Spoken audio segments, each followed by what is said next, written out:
Buenos días, mi nombre es Mauricio José Fontalvo Balcázar y en esta ocasión voy a hacer la presentación del proyecto del curso de Estática y Resistencia de Materiales acerca del diseño de una cercha industrial. Esta exposición va dirigida a la tutora María Angélica González y a mis compañeros de curso del grupo 110. Bienvenidos. En la fase inicial del curso hicimos la síntesis del diseño para un terreno rectangular de 6 metros de frente por 18 de fondo, en el cual la cercha va a tener una pendiente de 30 grados y una separación entre cerchas de 3 metros.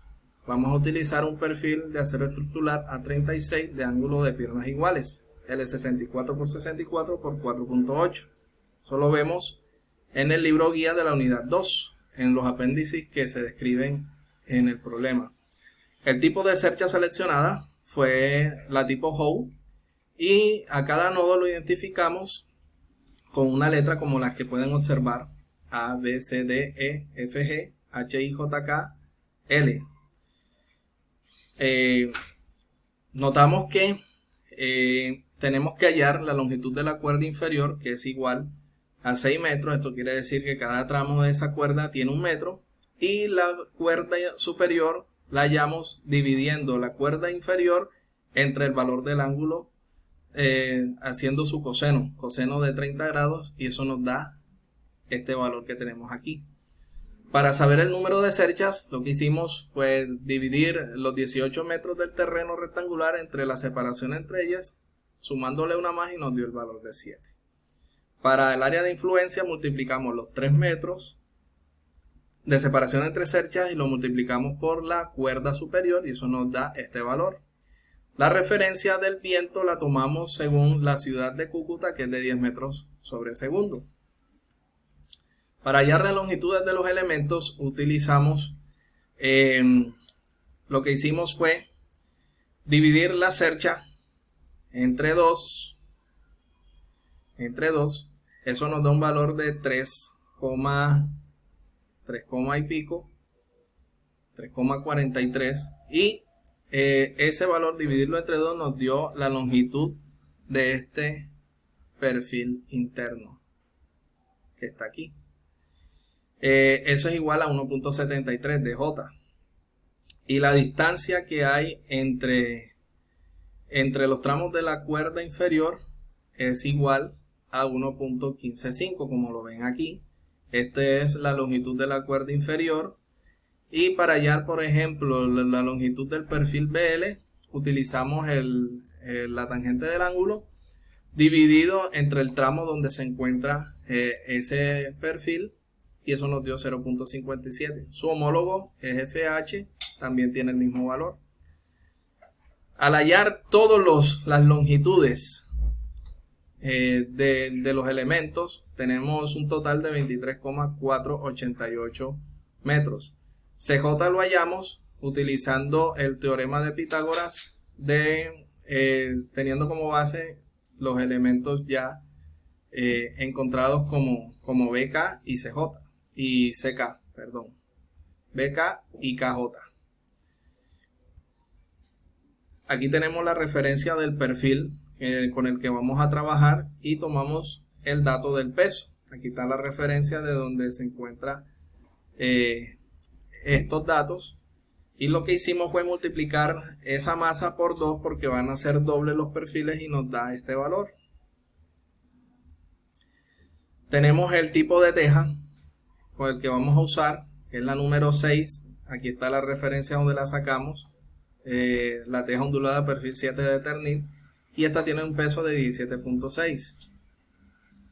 Para anclar esa teja utilizamos las correas de celosía, como las que están observando, y hacemos los cálculos para saber cuántas se necesitan para el área de influencia. Entonces vemos que para cada teja, como van a ser 3.43 tejas en total, entonces eso lo multiplicamos por los dos lados de la cercha por 2 tejas que vendrían en cada parte, y eso nos da 13,72 con un peso de 17,6.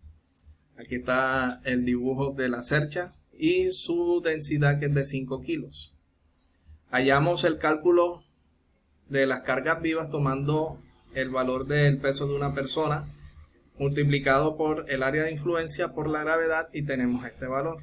El área de influencia de las correas de celosía se hace multiplicando las 6 correas por 3, que es el ancho del área de influencia, y nos da 18. Las cargas muertas se hallan tomando, por ejemplo, el peso de la estructura, como se ve aquí, que nos da este valor.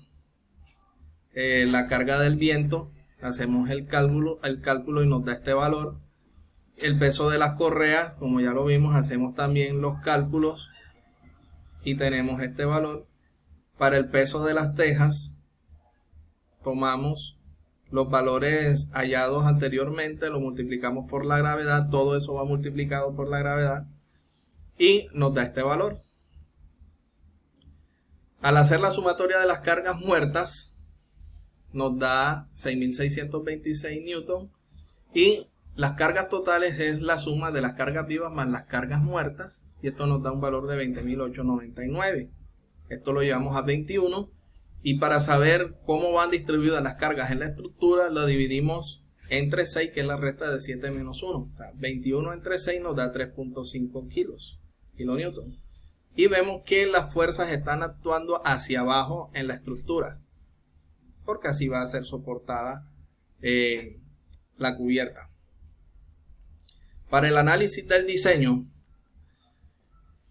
tomamos el cálculo de las reacciones halladas anteriormente y hacemos la sumatoria de fuerzas en X, como la ven aquí planteada, AX, la sumatoria de fuerzas en Y planteada como la suma de AY más EY, y la suma de los momentos, como se describe aquí, todo reaccionando hacia arriba de forma positiva. Esto nos da que es el valor de GY es 10.5, y al reemplazar este valor en la ecuación de F de Y, nos da que AY es igual a 10.5. Entonces vamos a analizar por el método de los nodos cómo se distribuyen las fuerzas que actúan sobre la cercha. Las fuerzas en X serán positivas hacia la derecha y las fuerzas en Y serán positivas hacia arriba. Entonces tomamos el nodo A, hacemos su diagrama de fuerzas, aplicamos las ecuaciones en X e Y como ustedes las están observando, y tenemos que el resultado para AB es negativo, o sea, quiere decir que está haciendo fuerza en compresión, y para AL en tensión. Para el nodo L hacemos su diagrama de fuerzas, aplicamos las ecuaciones en X en Y, y al operar las ecuaciones tenemos en este resultado, que es un elemento de amarre, da 0, y aquí tenemos que el resultado de la fuerza en LK es en tensión porque nos dio positivo. Para el nodo B hacemos su diagrama de fuerzas, aplicamos las ecuaciones en X y en Y de acuerdo al diagrama de fuerzas, y obtenemos que los resultados de ambos nos da negativo, lo que quiere decir que las fuerzas que actúan sobre ella es en compresión. Para el nodo K hacemos lo mismo, aplicamos el diagrama de fuerzas y hacemos las ecuaciones de las reacciones en X y en Y, aplicando las ecuaciones, y tenemos que el valor, como nos da positivo, nos está diciendo que la fuerza que reacciona está en tensión. Para el nodo C aplicamos lo mismo, el diagrama de fuerzas, utilizando los valores que del diagrama, expresamos las ecuaciones tanto en X como en Y, despejamos las incógnitas y tenemos el valor negativo en esos nodos, los cuales están en compresión. En el nodo D aplicamos las ecuaciones de acuerdo al diagrama de fuerzas como ustedes están observando, hacemos el despeje de la incógnita que necesitamos y hallamos los valores como están aquí descritos, uno en compresión y otro en tensión, uno porque es negativo y el otro positivo. En esta tabla, como ustedes pueden observar, se encuentran resumidos las fuerzas que actúan sobre la estructura a través del método de los nodos y cómo están, si en tensión o en compresión. Para el método de las secciones, lo que hicimos fue tomar una parte de la cercha. Exactamente podemos decir disculpen.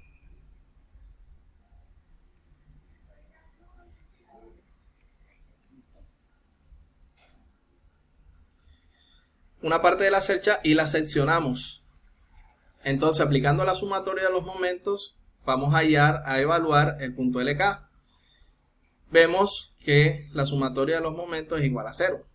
Aplicamos la ecuación teniendo en cuenta el diagrama de sección o el diagrama de fuerza del método de secciones, y tenemos como resultado que LK es igual a 15.1 en tensión, igual como nos dio en el método de los nodos.